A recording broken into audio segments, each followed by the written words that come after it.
right, so welcome to the garage again, everybody. Happy Saturday, and today is gonna be ab day number 2. So typically I do some sort of hanging leg variation to get the lower abs, and some kind of weighted crunch movement. You guys have seen me use the cable machine for that, so check out a prior video on that from, I think it was last week or something like that. Along with decline dumbbell weighted crunches. I mean, you could use a medicine ball, you can use anything to add some weight to it, but it's important to have that kind of stretched position to some capacity, especially a weighted stretch to encourage the hypertrophic needs. So right now I just wanted to show you something that I learned from this guy on, I think I've mentioned him before on the channel. His name is, his channel is Natural Hypertrophy. Fantastic French gentleman. This is an exercise I saw in one of his latest ab training videos, which was kind of inspirational because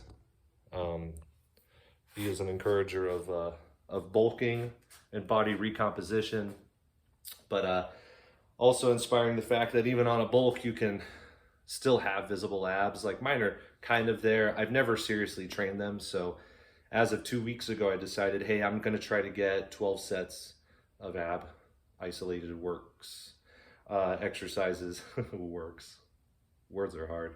So anyway, this exercise here, I don't know, I still left my better music stand in the truck, so I'm going to see if I can use this little dog food crate to get a better angle, but using that weighted stretch on the bench instead of a hanging leg raise, using this position here and achieving the stretch position with the legs coming down beneath you, trying to keep the range of motion emphasized from here to there. And the way we can add a little more resistance is using a resistance band. I would normally do this with a dumbbell between my feet, but the dumbbells are kind of long, and as far down as my feet need to go, they would just keep hitting the ground. So I figured I'll use the band instead. This is my second day using this exercise, and I find that I kind of have to get the abs engaged, I have to do somewhat of an active crunch, not pushing all the way up, because again, I want this to isolate the lower abs a bit more. But here you go, you got the resistance band around the bench, and your weight down below should be enough to keep it from sliding out beneath.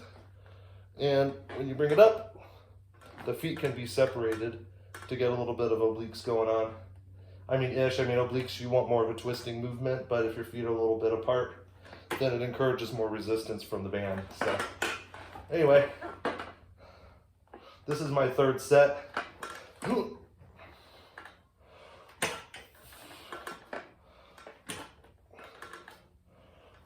So you see I kind of have a crunch going on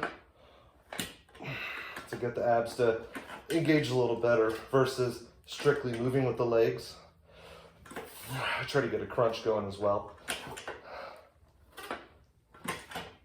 So I'm going to get that set going. You don't want to see me doing 30 of those because it is still a high rep movement. Considering it's still not a whole lot of weight, I could attach a band that has more resistance on it. And you see my abs are already kind of, they're pumped a little bit from that movement. So I'll do this along with today decline weighted crunches. And on the other day I use the cable machine for cable crunches, and then I use my dip bar area here. I'll put my hands on here and I'll do leg raises from there. So anyway, just a little tidbit about ab work. You can absolutely have visible abs throughout a bulk as long as you're isolating them. And I've learned this the hard way because I've done a bulk and my belly just accumulates all that fat. Then I have to go on the cut to even get those lines at all. So give it a shot. Let me know how you think, and tell me about your experience with ab work during a bulk, because I'm still relatively new to this, and I found that I actually do feel a good contraction using this movement. So, all right, let me know down below. Let me know how you're doing. So, take care, y'all.